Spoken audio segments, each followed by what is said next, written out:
যেই রহমতের নবীকে দেখার জন্য গর্তের সাপ অপেক্ষা করে, রহমতের নবীরে দেখবেন। কেমন মায়ার নবী আমার!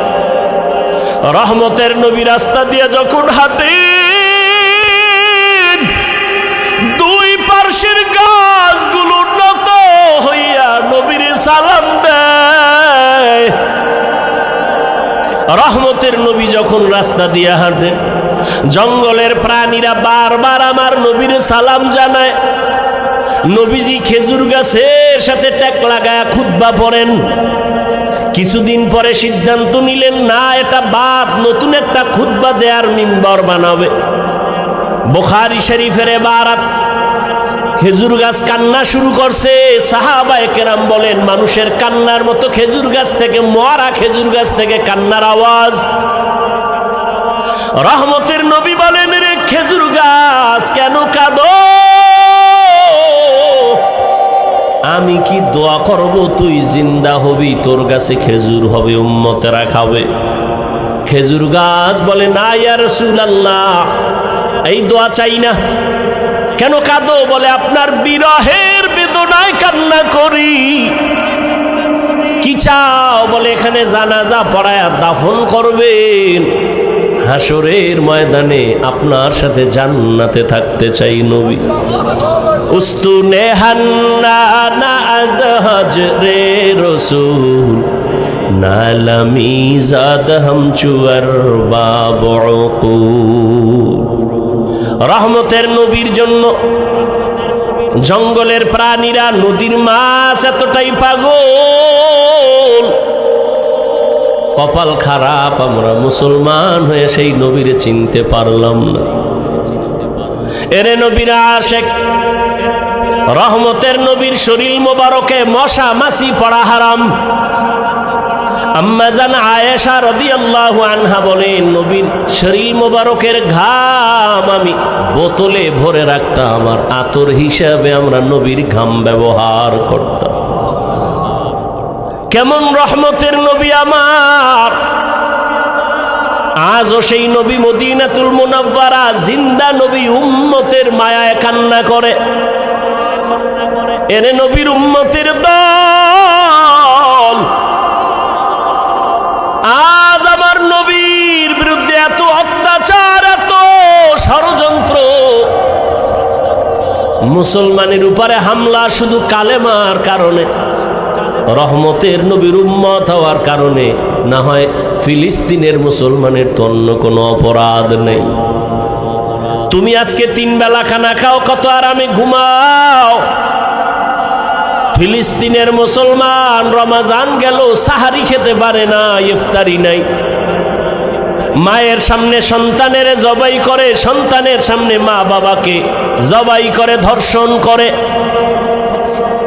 এরে সন্তান, ও মা বাবারা, একটা সন্তান অসুস্থ হয়ে গেলে তোমার ঘুম আসে না, সন্তান অসুস্থ, পাগল হয়ে যাও। অথচ ফিলিস্তিনের মুসলমানের অবস্থা দেখলে কোনো মানুষ স্থির থাকতে পারে না রে বাবা। আসলে আল্লাহর ভয় অন্তরে নাই, নিজের মধ্যেই তো ইমানের দুর্বলতা। কয়দিন আর দুনিয়ার এই বাহাদুরি রে বাবা, এখনো সময় আছে, তওবা করো। দুনিয়াটা কিছুই না, চোখ বন্ধ করলে সব শেষ হয়ে যাবে। আজ আমি তুমি বলি, আমার বাড়ি, আমার গাড়ি, আমার টাকা, আমার পয়সা, সব আমার আমার আমার। আজরাইল যেদিন হাজির হয়ে যাবে, দেখবা নিজের জামাটাও কিন্তু আর আমার থাকবে না। আমার জামা, আমার গেঞ্জিগুলো বেলেট দিয়া কেটে কেটে রেখে দিবে তোমার আমার সন্তানেরা। আমার হাতের ঘড়িটা আরেকজনের হাতে দিয়া বলবে এটা আমার। আমার মোবাইলটা আর আমার থাকবে না, আরেকজনের মালিক হয়ে বলবে এটা আমার মোবাইল। আমাকে 3টা কাফনে পেঁচাইয়া ঘর থেকে বিদায় করে দিবে। অন্ধকার কবরে নিয়ে যাবে। কই ছেলে, কই মেয়ে, কই বাড়ি, কই টাকা, সব আমার থেকে আলাদা হয়ে গেল। 3 কাফনের বাসিন্দা বানায়া জানাজা পড়ায়া কবরের দেশে নিয়ে রাখবে। এমন একটা জায়গায় কবর যেখানে দিনের বেলাও যাইতে সবাই ভয় পায়। বাঁশবাগান বাড়ির পেছনের অংশ, ওখানে কেউ যায় না, সাপ বিচ্ছু থাকার গর্ত। কবরে রাখিয়া সবাই চলে যাবে, আর খবর নিবে না। তবে হ্যাঁ, যদি কিছু নেক আমল করে যাও, ভালো সন্তান রেখে যাও, কোরআন পড়নেওয়ালা, মাদ্রাসা মসজিদ রেখে যাও, আলেম ওলামা বানায় রেখে যাও, এদের দোয়া চলবে কবরে। তাও যদি না থাকে, কবরে আর কিছুই যাবে না রে বাবা। পরকাল জিন্দেগির জন্য কি হিসাব মিলাও রে বাবা।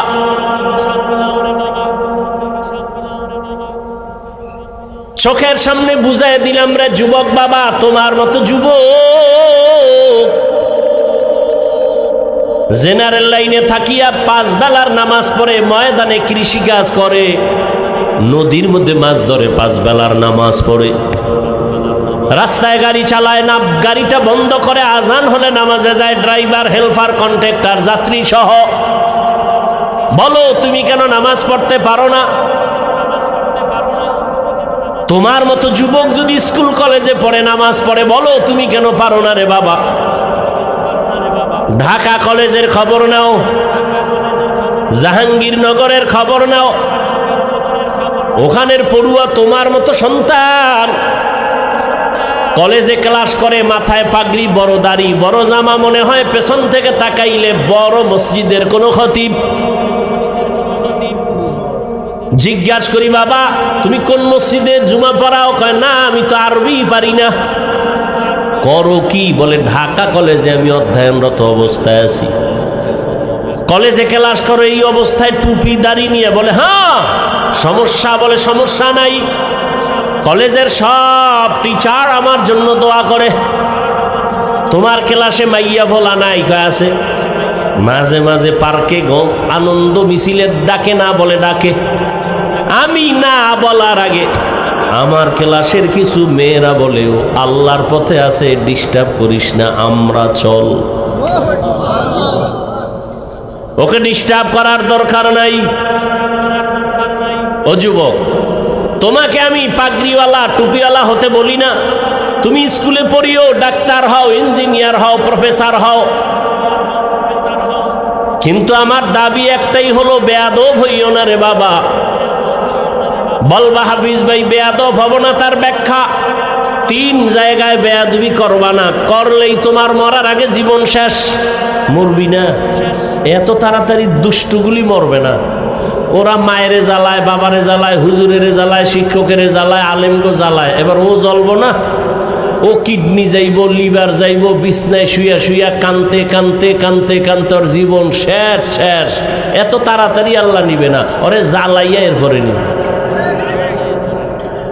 যারা বেয়াদবি করে মা বাবার সাথে, এটি তাড়াতাড়ি মরবে না তো। মা বাবার সাথে বেয়াদবি করা যাবে না, কারণ জীবনের সফলতার বড় চাবি মা বাবার দোয়া। এই চেয়ারে বসছি, আল্লাহর কসম, মা বাবার চোখের পানি, দোয়া না থাকলে এখানে বসা যাইতো না রে বাবা। তবে আমার আব্বা আম্মা দোয়া করেছেন, কান্না করেছেন, আল্লাহ সম্মান দিছেন, তবে আমাকে মা বাবা হাতে ধরে আমাকে বয়ান শিখান নাই, দস্তকাত শিখান নাই। আমি দস্তকাত দেই, কথা বলি, বয়ান করি, এগুলো আমার মা বাবা শিখান নাই। হাতে কলমে ধরে এগুলো শিখাইছেন আমার ওস্তাদ, আমার শিক্ষক। অতএব শিক্ষকের সাথে যদি বেয়াদবি করো রে ছাত্র, জীবনের লেখাপড়ার দরজা থেকে তুমি ধ্বংস হয়ে যাবে। বহু রাস্তায় মাঝে মাঝে পাগল দেখি, অর্ধুলাঙ্গ পাগল, ইংলিশে কথা বলে, আরবিতে কথা বলে। পাগল আবার ইংলিশ কেন কয়? পাগলে ইংলিশ বলে না, বরং ইংলিশ পড়নেওয়ালা ছাত্রটাই বেয়াদবি করে পাগল হয়ে গেছে। এই বানায় বলতেছি, এরকম পাগল দেখছো?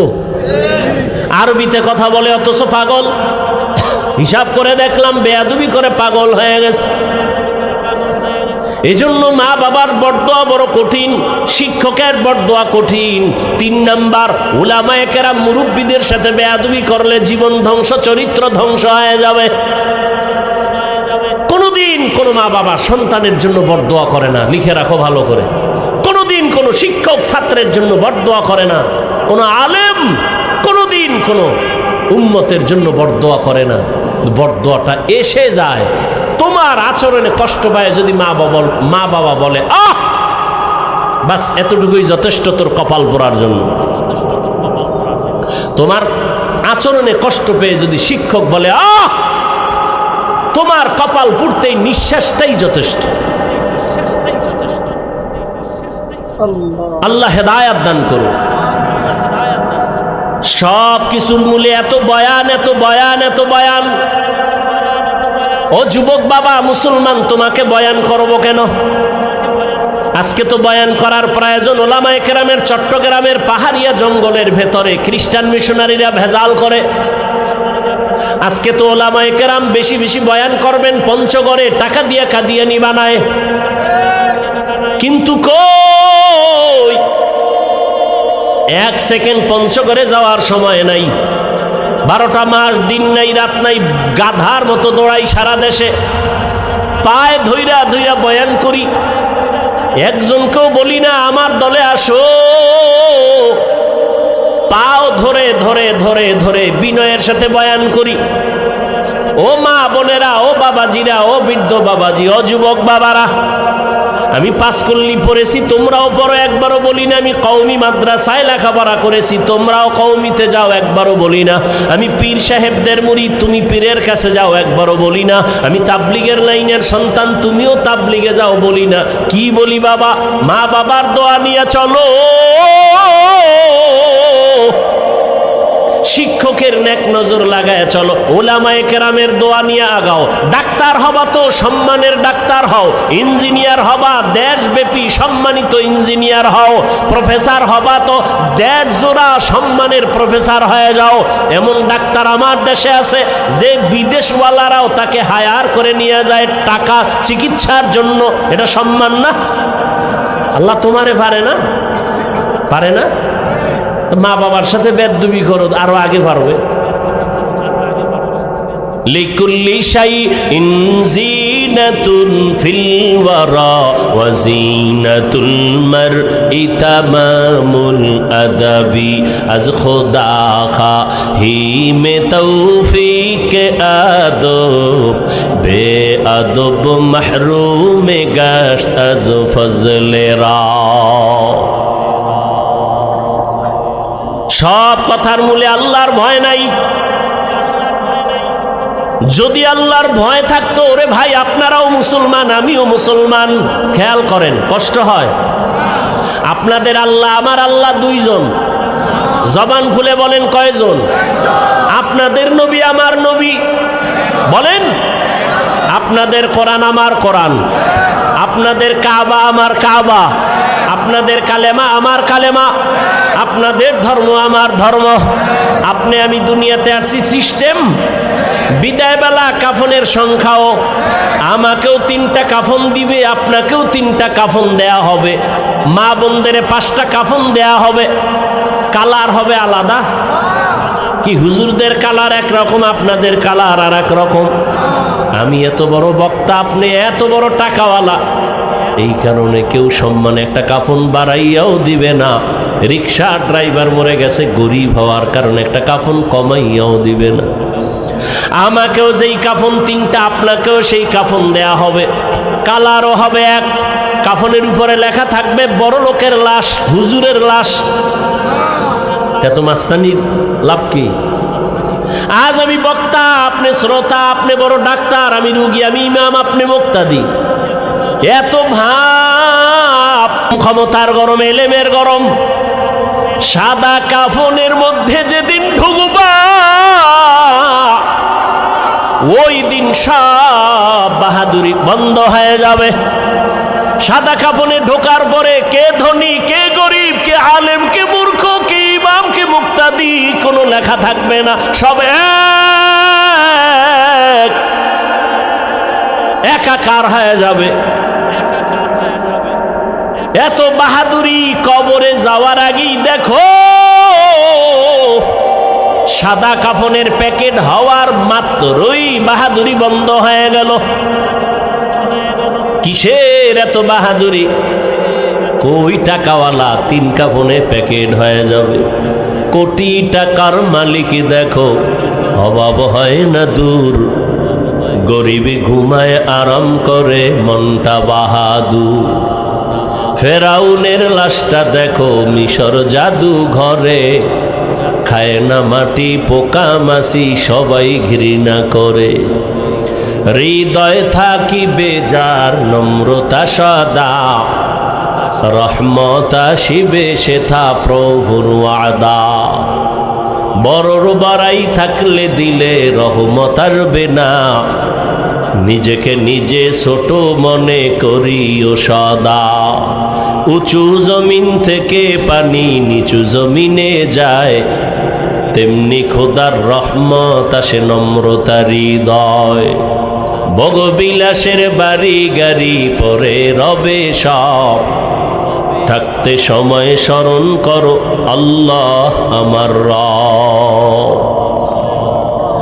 ইন্নাল্লাযীনা ক্বালু রাব্বুনাল্লাহু সুম্মা ইসতাকামু ফালা খাউফুন আলাইহিম ওয়ালা হুম ইয়াহজানুন।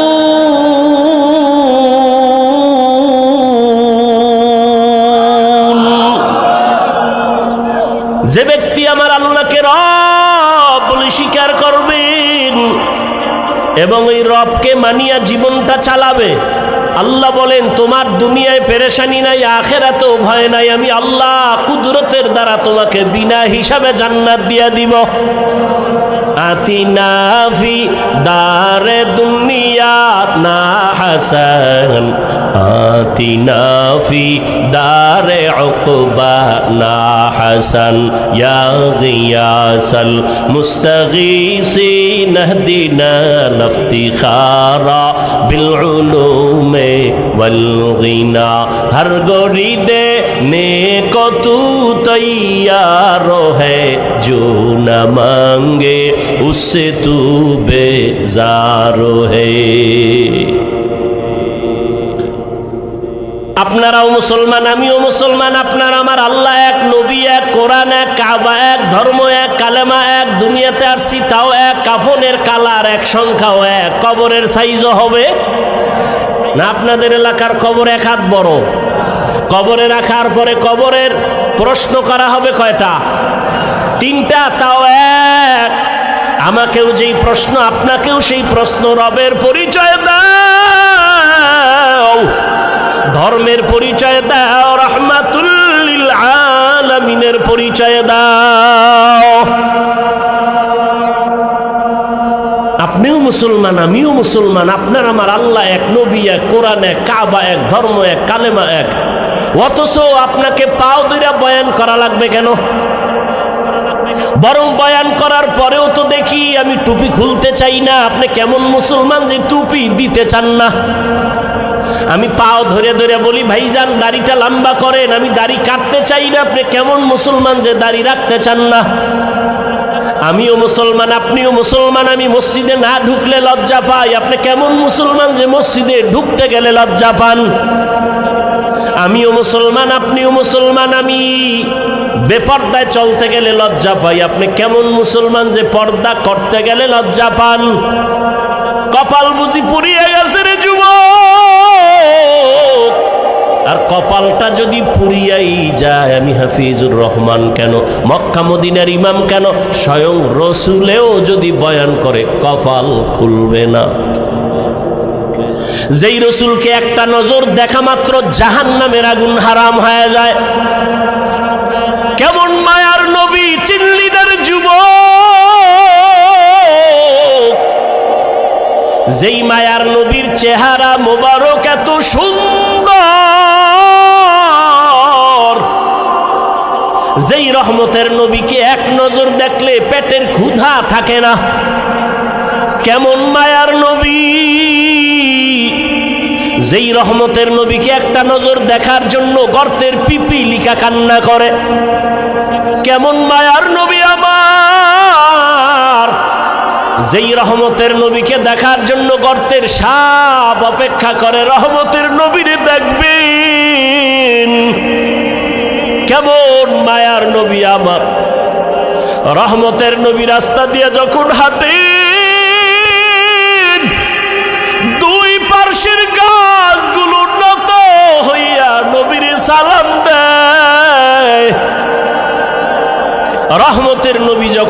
রাস্তা দিয়ে হাঁটেন, জঙ্গলের প্রাণীরা বারবার আমার নবীর সালাম জানায়। নবীজি খেজুর গাছের সাথে ট্যাক লাগায় খুতবা পড়েন। কিছুদিন পরে সিদ্ধান্ত নিলেন, না, এটা বাদ, নতুন একটা খুতবা দেয়ার মিম্বর বানাবে। বুখারী শরীফের বারাত, খেজুর গাছ কান্না শুরু করছে। সাহাবায়ে কেরাম বলেন, মানুষের কান্নার মতো খেজুর গাছ থেকে, মরা খেজুর গাছ থেকে কান্নার আওয়াজ। রহমতের নবী বলেন, রে খেজুর গাছ কেন কাঁদো? আমি কি দোয়া করব তুই জিন্দা হবি, তোর কাছে খেজুর হবে, উম্মতেরা খাবে। খেজুর গাছ বলে, না ইয়া রাসূলুল্লাহ, এই দোয়া চাই না। কেন কাঁদো? বলে, আপনার বিরহের বেদনায় কান্না করি। কি চাও? বলে, এখানে জানাজা পড়ায়া দাফন করবেন, হাসরের ময়দানে আপনার সাথে জান্নাতে থাকতে চাই নবী। উস্তুনে হান্না আজহাজ রে রসুল নালামি জাদ হাম চুয়ার বাবু। রহমতের নবীর জন্য জঙ্গলের প্রাণীরা, নদীর মাছ এতটাই পাগল। কপাল খারাপ, আমরা মুসলমান হয়ে সেই নবীরে চিনতে পারলাম না। এরে নবীরা আশেক, রহমতের নবীর শরীর মোবারকে মশা মাছি পড়া হারাম।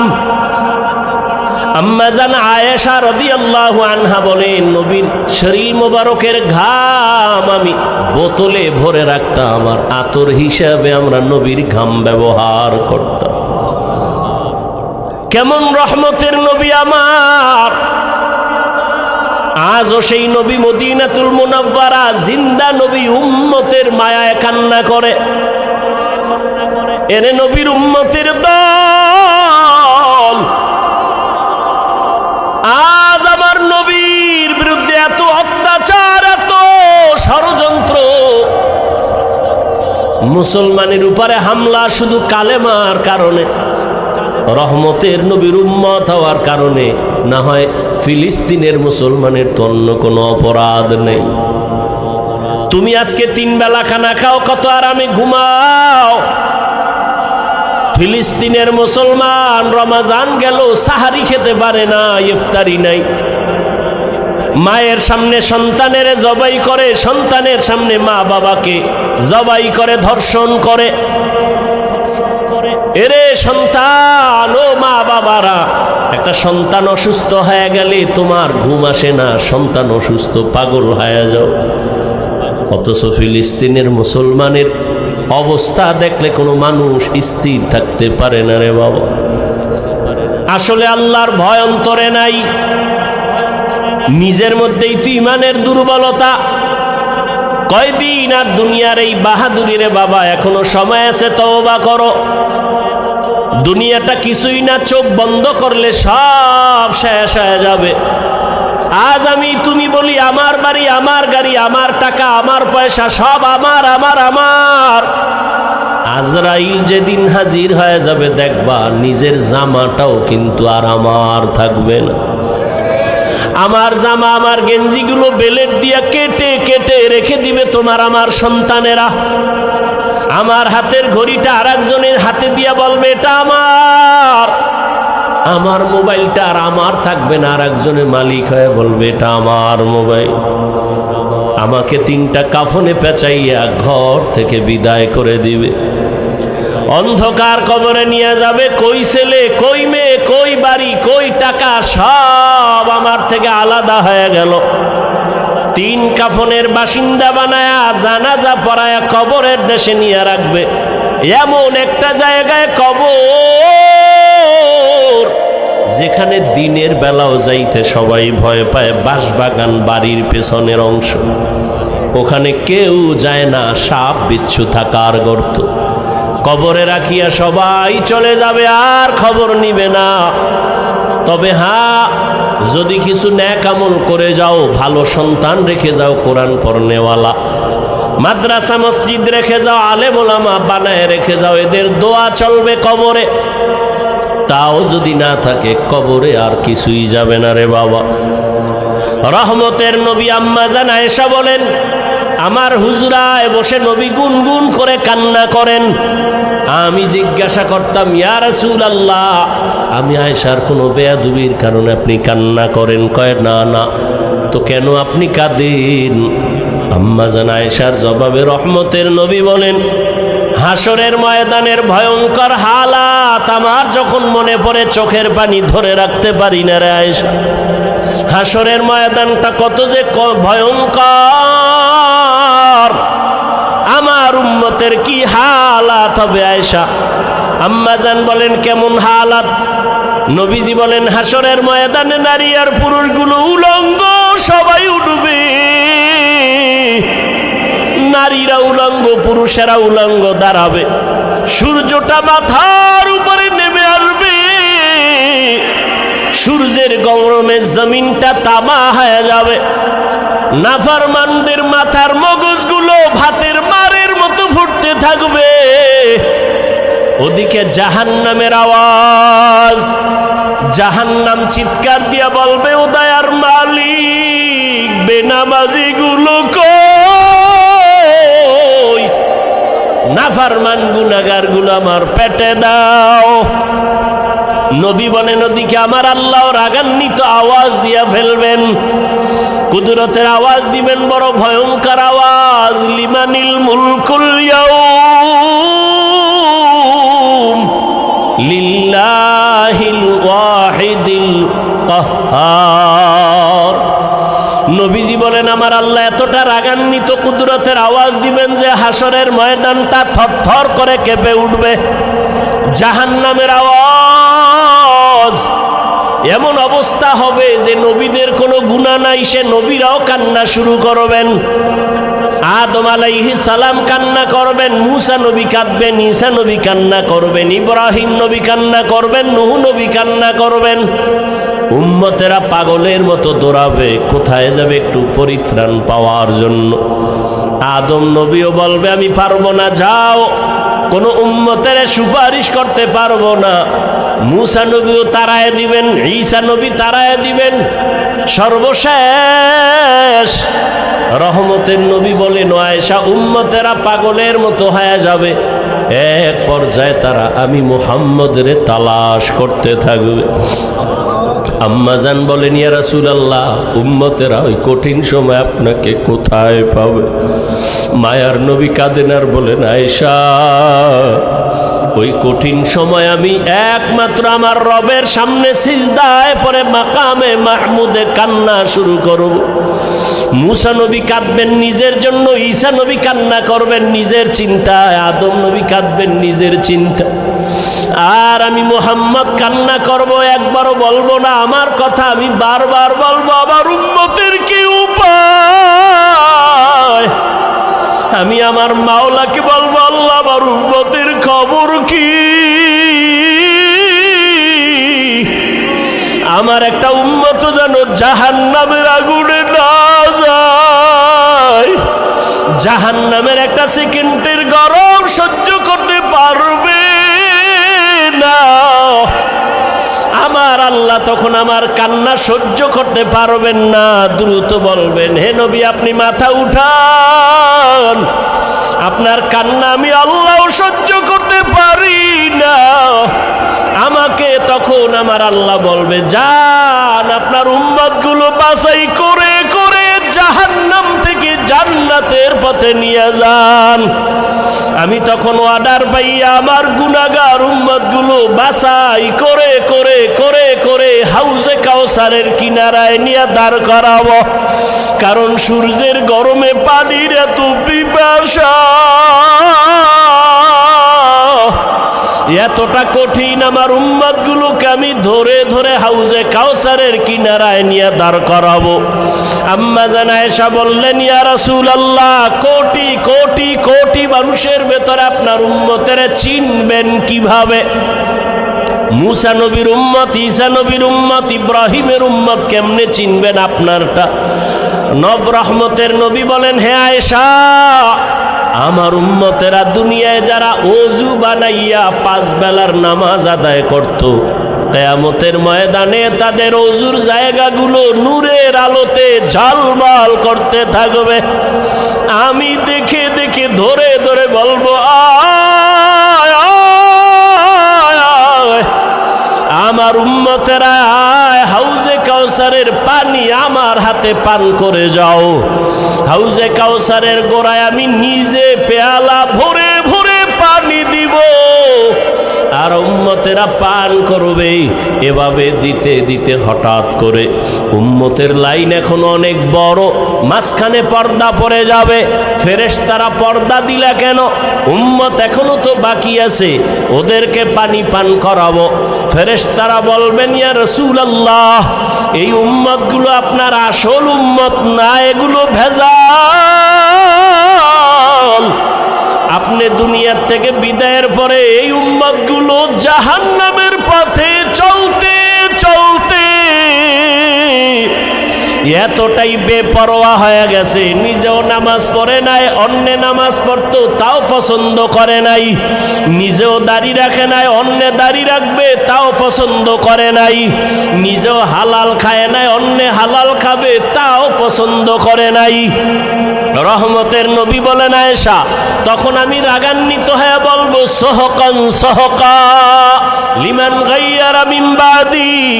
নবী বলবেন, ভেগে যা, তোরা আমার উম্মত না।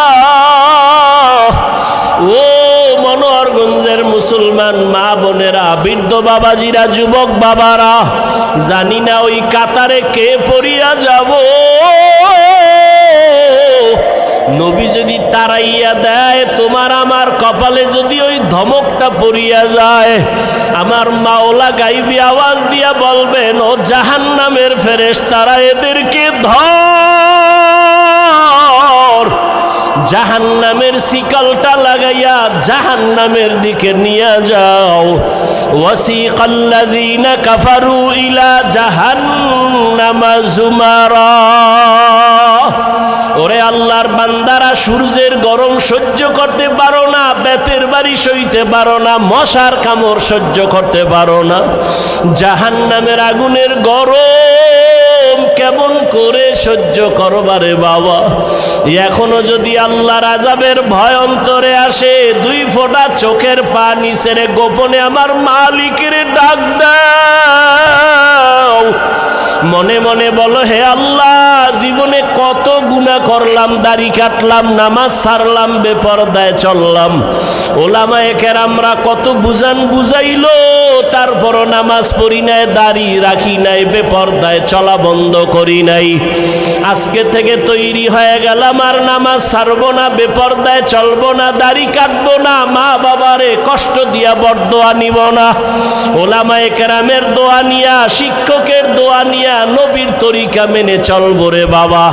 হেদায়াতের মালিক আমার আল্লাহ, কপাল যদি ভালো হয় তওবা করো, কয়দিন আর দুনিয়ার বাহাদুরি করবা। চোখের সামনে কত যুবকের লাশ আর লাশ, এই জীবনে কত যুবকের জানাজা পড়ায় কবরে রাখলাম রে বাবা। ডানে বামে তাকায় দেখো, কত আপনজন বন্ধুরা চলে গেল, একদিন তোমার চলে যাওয়ার ডাক চলে আসবে। ওই দিনটা আসার আগে তওবা করে নাও। মা বাবার দোয়া নিয়া, শিক্ষকের দোয়া নিয়া, উলামায়ে কেরামের পরামর্শ নিয়া নবীর আদর্শে জীবনটা গড়াও। মরিয়া গেল তুমি অমর হয়ে থাকবে, নবীর আদর্শের মালা গলায় লাগাও।